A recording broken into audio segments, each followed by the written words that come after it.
Welcome to Shri చక్ర news బులెటిన్ల ముందుగా headlines. యువతిని మోసగించిన యువకుడు పోలీసులే న్యాయం చేయాలని కోరుతున్న యువతి.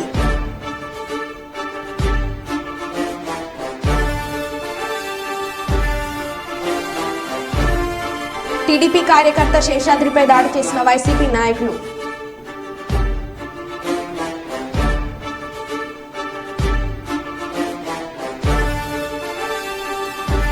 హనుమాన్ జయంతిని పురస్కరించుకుని హనుమాన్ దీక్ష చేపట్టిన భక్తుల శోభయాత్ర.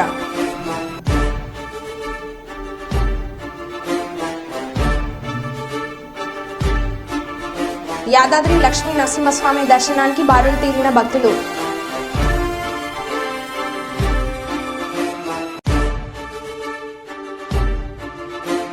శ్రీశైలం మల్లన్న ఆలయానికి పోటెత్తిన భక్తులు. ప్రత్యేక ఏర్పాట్లు చేసిన ఈవో పెద్దిరాజ్.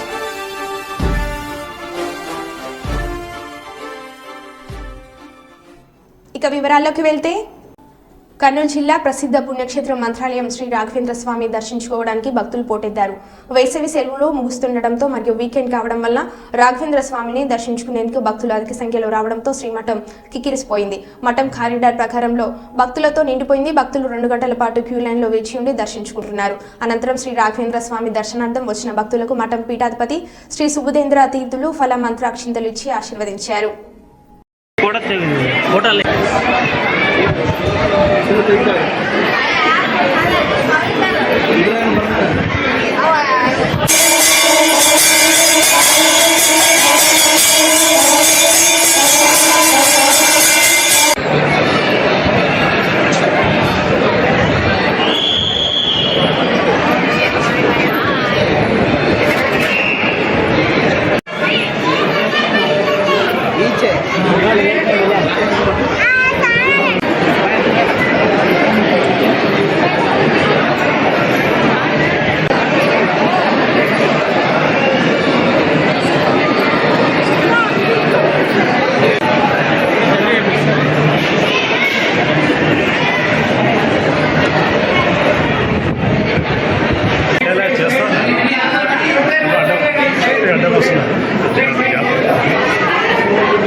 సంక్షేమం అంటే అకౌంట్లలో డబ్బులు వేయడం, సోమరిపోతులా చేసి కూర్చొని మేపడం కాదు అని బ్రతుకు తెరువు చూపించడం అని అన్నారు. యోగి ఆదిత్యనాథ్ ఉత్తరప్రదేశ్లో మహిళలకి వ్యవసాయ డ్రోన్ పైలట్లుగా తీర్చిదిద్దుతున్నారు. ఆ ట్రైనింగ్ తర్వాత వారికి కొంత సబ్సిడీపై కొంత తక్కువ వాటితో లోన్ ఇప్పించి వ్యవసాయ డ్రోన్లను అందిస్తున్నారు. వ్యవసాయ డ్రోన్ వాడటం వల్ల మనం వాడే పురుగుల మందులను, నత్రజని, యూరియా, మైక్రో న్యూట్రియంట్లను సగానికి సగం తగ్గించవచ్చని అన్నారు.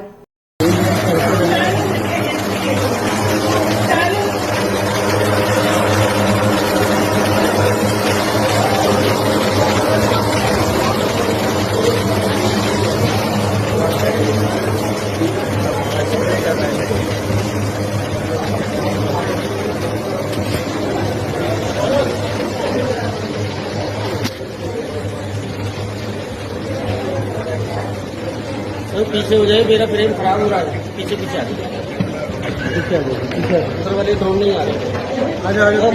आप पीछे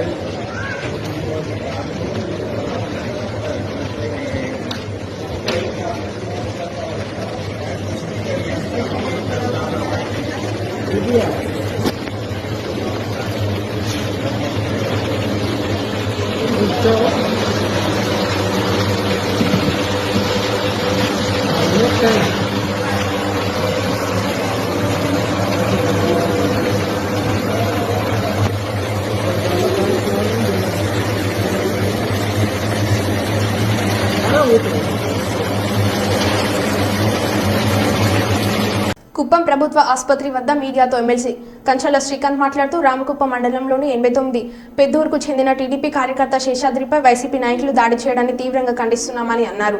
కుప్పం ప్రభుత్వ ఆసుపత్రిలో చికిత్స పొందుతున్న శేషాద్రిని ఎమ్మెల్సీ కంచల శ్రీకాంత్ పరామర్శించారు. ఎన్నికలు అయ్యాక కూడా అధికారంలో ఉన్నామన్న అహంకారంతో వైసీపీ నాయకులు దాడులకు పాల్పడుతున్నారు. శ్రీకాంత్ కూటమి అధికారంలోకి రావడం ఖాయమని చంద్రబాబు వ్యక్తిగత కార్యదర్శి మనోహర్ ధీమా వ్యక్తం చేశారు. అధికారంలోకి రాగానే దాడులు చేసిన వారిపై ఖచ్చితంగా చర్యలు తీసుకుంటామని అన్నారు. చాలా గ్రామాల్లో మాకు ఓట్లు లేదని నీళ్లు కట్ చేయడం, కొన్ని గ్రామాల్లో రోడ్లు కట్ చేయడం, ఇప్పుడు కాపు కాసి డాక్టర్లు పొలాల దగ్గర పోతుంటే కొట్టడం, ఇటువంటివన్నీ ఫ్యాక్షనిజం రాజకీయాలు కుప్పంలోకి తెస్తున్నారు.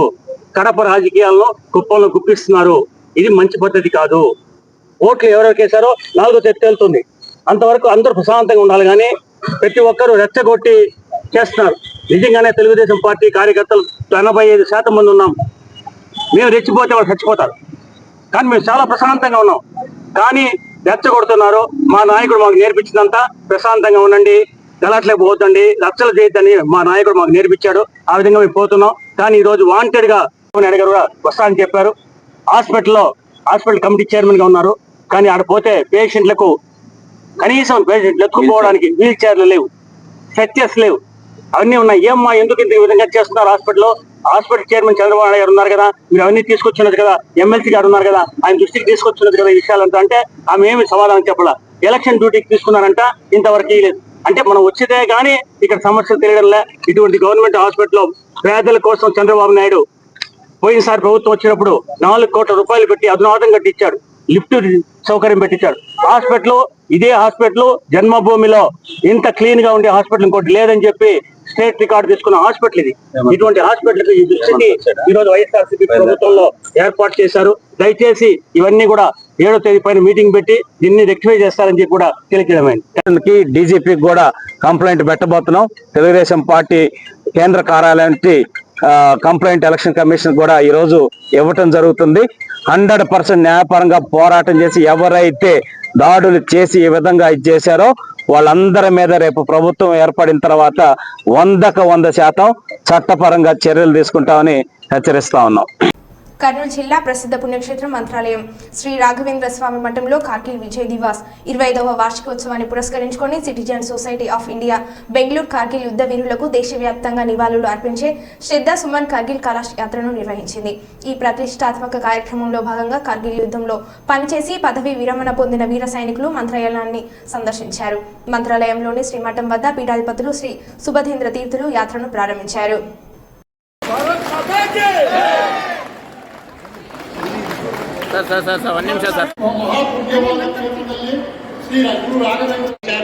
అలాగే ఎన్నో సిరి సంపదలను పొందినటువంటి దేశం, ఎన్నో చారిత్రకమైనటువంటి విశేషాలను పొందినటువంటి దేశం, పవిత్ర నదీ జలాలు ప్రవహించేటువంటి దేశం, పవిత్ర పుణ్యక్షేత్రాలు ఉండేటువంటి దేశం. అంతేకాకుండా వజ్రగని అలాగే సువర్ణగని మొదలగు సిరి సంపదలు కలిగినటువంటి దేశాన్ని మనం కాపాడుకుందాం అనేటువంటి సందేశాన్ని సభాముఖంగా తెలియపరుస్తూ ఈ యొక్క పరమ పవిత్రమైనటువంటి కార్యక్రమాన్ని ఈ రోజును మనం సంతోషంగా సాదరంగా మనం జరుపుకుని అందరికీ మరొకసారి అభినందనలు తెలుపుతున్నాం. సర్వే జనాః సుఖినో భవంతు, సమస్త సన్మంగళాని భవంతు. జై హింద్.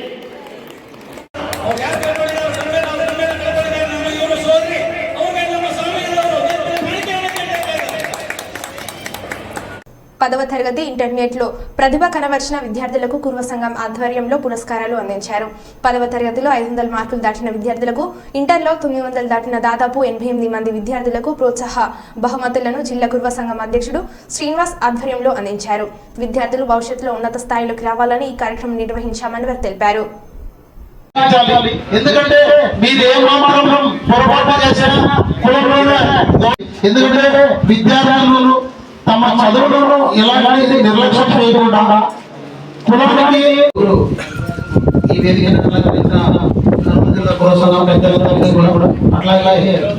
దయచేసి మీరు బాగా చదివి మీ తల్లిదండ్రులకు ఏదైనా ఇబ్బందులు ఉన్నా కాలేజీ అంటే చదివించలేని వాళ్ళు ఎవరు ఉన్నా కూడా మా దృష్టికి తీసుకొస్తే సంఘం దృష్టికి తీసుకొస్తే. తర్వాత అమ్మాయి విధాత్రి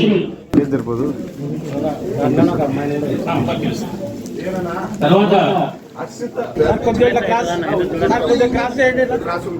బాబు ముందుకు మీరు అట్లా అనుకున్నాడు. ఉన్నాలే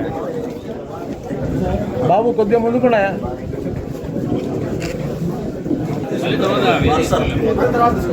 మీరు అట్లా మధ్యలో రండి సార్.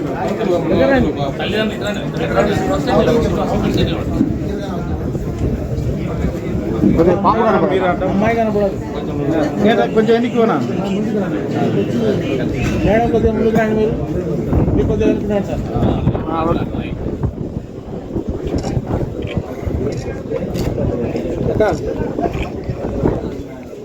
చూడండి.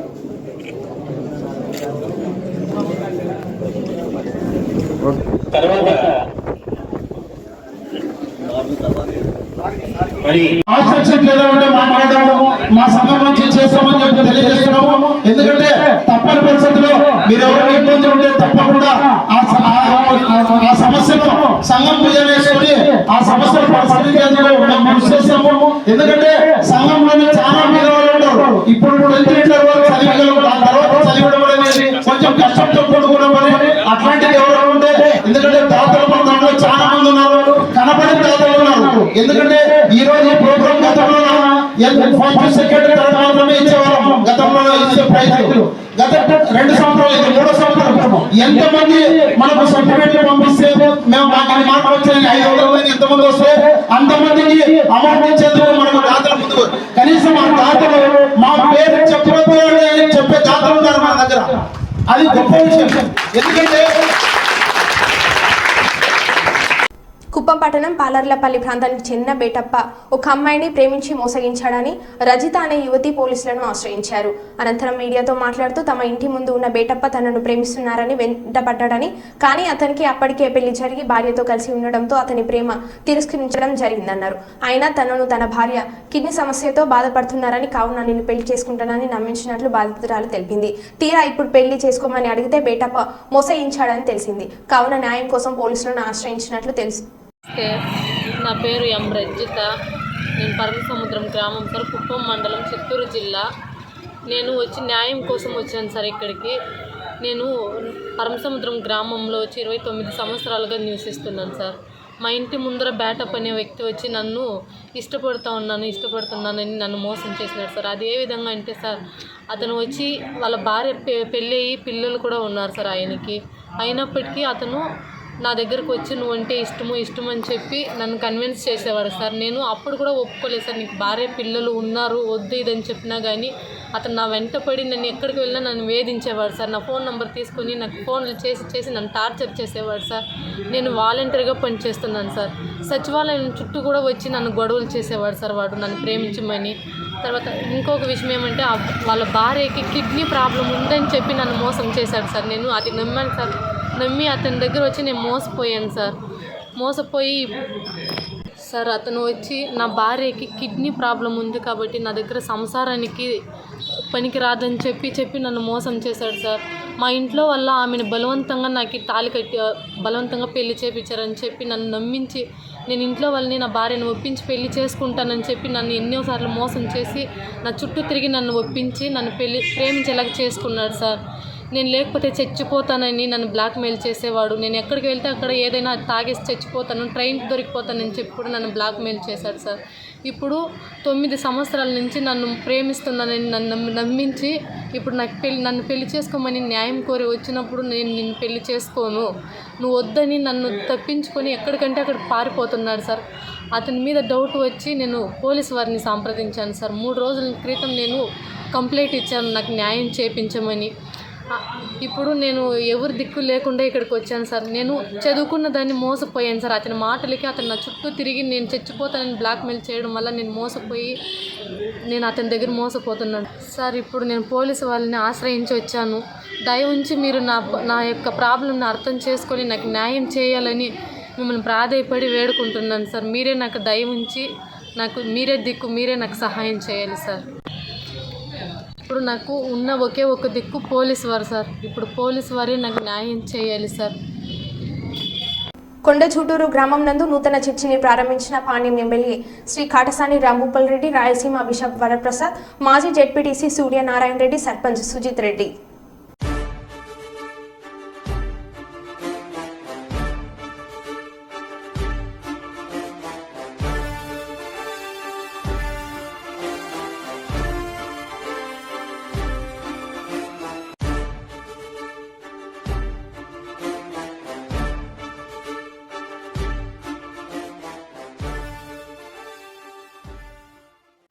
తెలంగాణ సీఎం రేవంత్ రెడ్డి నివాసంలో మర్యాదపూర్వకంగా భేటీ అయిన నందమూరి బాలకృష్ణ.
జగిత్యాల జిల్లా కేంద్రంలోని శ్రీ అయ్యప్ప దేవాలయంలో గత 3 రోజుల క్రితం ప్రారంభమైన భగవద్గీత శిక్షణ తరగతులలో భాగంగా ఈరోజు గీతా సంగ్రహం చదవడం వల్ల పూర్తి భగవద్గీత పఠనం చేసిన ఫలితం దక్కుతుందని శ్రీకృష్ణుడు చెప్పిన విషయాలను శిక్షణిచ్చే గురువులు తెలిపారు.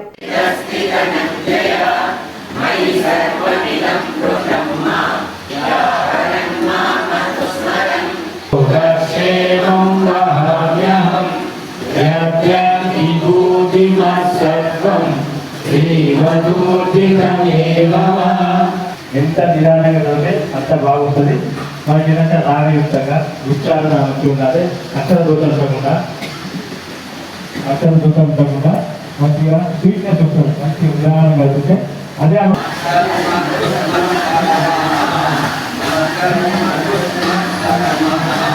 యస్సమానేతి పాండవా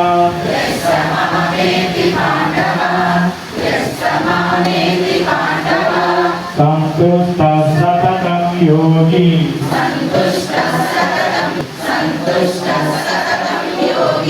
యథాత్మానుడ నిశ్చయః త్రయంబకం యజామహే సుగంధిం పుష్టివర్ధనం ఉర్వారుకమివ వందనాత్ గీతా మాతా. ఓం జయ గీతా మాతా.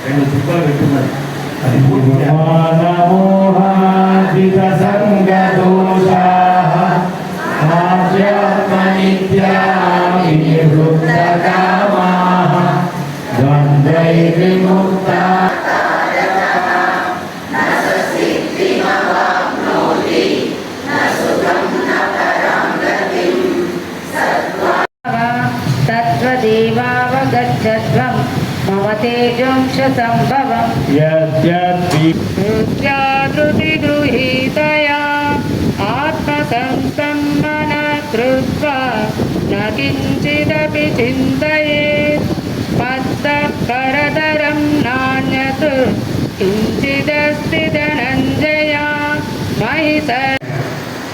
మనం అందరం అనుకుంటుంటాం ఎన్ని బాధలు ఉన్నాయి మనకు, ఎన్ని ప్రాబ్లమ్స్. పొద్దున లేస్తేనే ప్రాబ్లమ్స్తో స్టార్ట్ అవుతుంది లైఫ్ అని మనం అందరం అనుకుంటుంటాం కదా.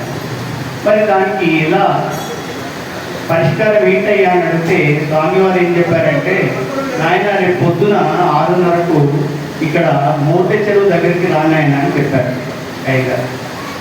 ఓ సరే అండి అని ఆయన పొద్దున్నే 6:30 గంటలకి మోర్టె చెరువు దగ్గరికి వెళ్ళారు. స్వామివారు కూడా వచ్చారు. పెట్టుకి అక్కడికి ఎవరు వచ్చారయ్యా అంటే ఒక బేస్ ఆయన వచ్చాడు, అంటే చేపలు పట్టుకునే ఆయన. ఏం తీసుకొచ్చాడు ఆయన? వల తీసుకొని వచ్చాడు. తీసుకొని వచ్చిన తర్వాత చూడు ఆయన ఏం చేస్తాడు అంటే ఆ వేసుకోవడం కొంచెం నీళ్ళలోకి కొంచెం దిగి ఆ వలని అలా దూరంగా విసిరాడు. ఆ వల దూరంగా విసిరిన తర్వాత ఒక 5 నిమిషాల్లో రాగితే అందులో చేపలన్నీ పడినాయి. అప్పుడు స్వామివారు చెప్పారు, అక్కడ దూరంగా ఉన్న పడినాయి. ఆ బేసవాని కాలు చుట్టూ కూడా చాలా చేపలు ఉన్నాయండి, కానీ అది వల్ల పడ్డాయా? పడలేదు. అలాగే భగవంతుని పాదాలకి దగ్గరగా ఎవరైతే ఉంటారో ఈ సంసారంలో ఉన్న మాయా అనే వలలో ప్రాబ్లమ్స్లో చిక్కుకోరున్నాయన అని చెప్పారండి. మంచి చక్కటి అవకాశం ఒకటి రేపు ఉందండి.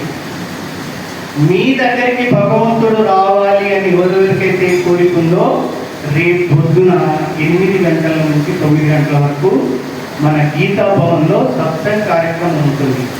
ఈ కలికాలంలో ఎవరైతే భగవన్నామం చేస్తారో, ఎవరైతే భగవంతుని కీర్తిస్తారో వాళ్ళ హృదయాల్లో వస్తాయని స్వయంగా భగవంతుడే చెప్పాడండి. మీ దగ్గరికి మిమ్మల్ని గుర్తించడానికి భగవంతుడు రావాలి అనుకున్న వాళ్ళు రేపు పొద్దున సత్సంగ్ గీతా సత్సంగ్కి అటెండ్ కాండి. ఇలాంటి చాలా చక్కటి విషయాలు మీరు తెలుసుకోగలుగుతారు, ఆనందమయంగా తెలుసుకోగలుగుతారు. అదే మా కోరిక. తప్పకుండా రేపు పొద్దున 8 గంటల నుంచి 9 గంటల వరకు సత్సంగానికి ఇక్కడ ఉన్న వాళ్ళు అందరూ వస్తారని కోరుకుంటూ సెలవు. రాజన్న సిరిసిల్ల జిల్లా భారత విద్యార్థి ఫెడరేషన్ ఎస్ఎఫ్ఐ కమిటీ ఆధ్వర్యంలో రాష్ట్ర కమిటీ పిలుపు మేరకు తెలంగాణ రాష్ట్రంలో ఫీజుల నియంత్రణ ఆవశ్యకత అనే అంశంపై జిల్లాలోని విద్యార్థి యువజన ప్రజా సంఘాలను కలుపుకొని రౌండ్ టేబుల్ సమావేశం నిర్వహించారు.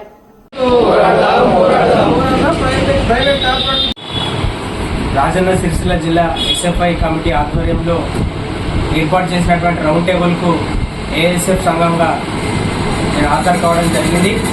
అంటే ఈ రౌండ్ టేబుల్ యొక్క ముఖ్య ఉద్దేశం ఏంటంటే ప్రభుత్వ స్కూళ్ళను పరిరక్షించుకొని, ప్రభుత్వ విద్యా వ్యవస్థను పరిరక్షించుకొని, కార్పొరేట్ విద్యా సంస్థలను అరికట్టి, ఆ ఫీజుల దోపిడిని అరికట్టి, ఆ ఫీజుల నియంత్రణ చట్టాన్ని అమలు చేయాలని చెప్పి ఈ రాష్ట్ర ప్రభుత్వాన్ని డిమాండ్ చేయడం జరుగుతుంది. ఎందుకనంటే పేద విద్యార్థులు అందరి ద్రాక్షగా మారింది విద్య, చాలా ఇబ్బందులు పడుతున్నారు. వాళ్ళ తల్లిదండ్రులు ఇప్పుడు చదివించుకోవాలంటే కార్పొరేట్ ప్రైవేట్ స్కూల్ లాంటి స్కూళ్ళకు పంపించి వాళ్ళ ఫీజులు కట్టలేకపోతున్నారు.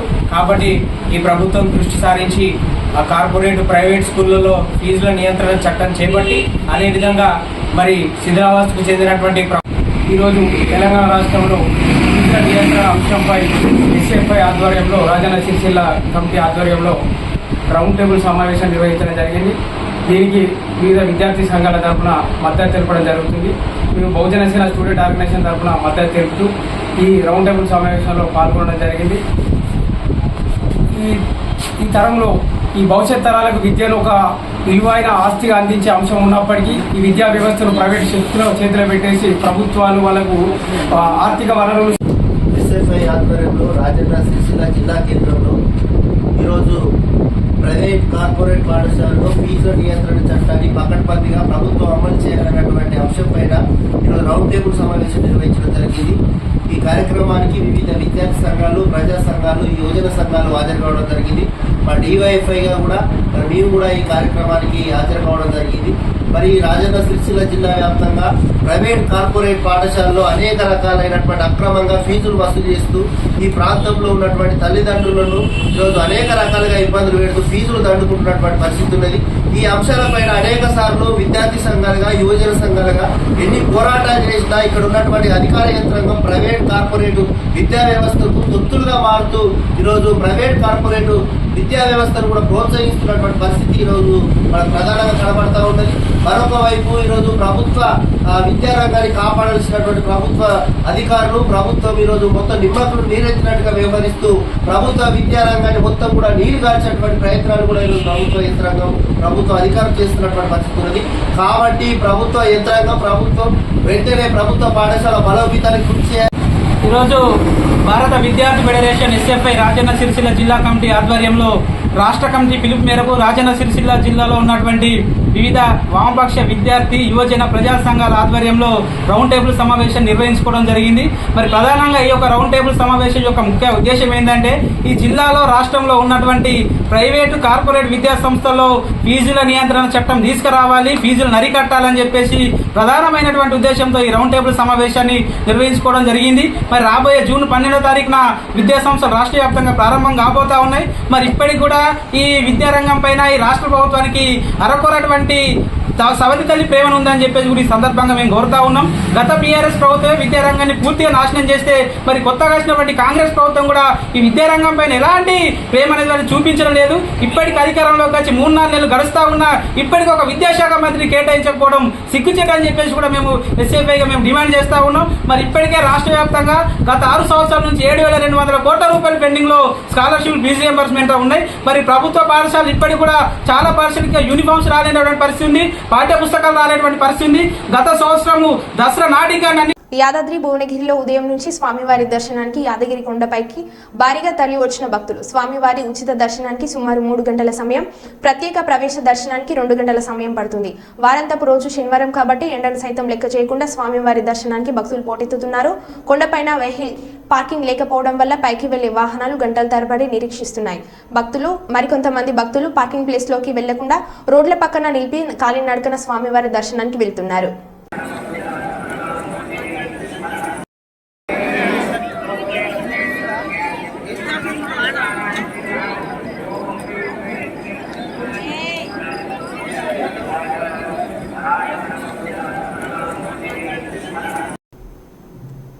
మరో బులెటిన్లో మళ్ళీ కలుద్దాం. Stay tune.